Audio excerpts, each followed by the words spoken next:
بسم الله الرحمن الرحیم. یو د مطلب سوال چې ډېرې خبرې دي پکې او ډېره پوهه او ډېر د عبرت.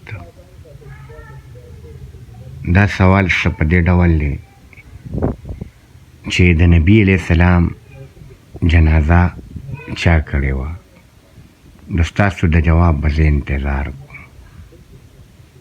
دا ډېر مطلبي سوال دی. د حضور اکرم حضرت محمد مصطفی صلی الله علیه و آله وسلم جنازه چا ادا کړې. دې سوال د جواب به زه انتظار کوم.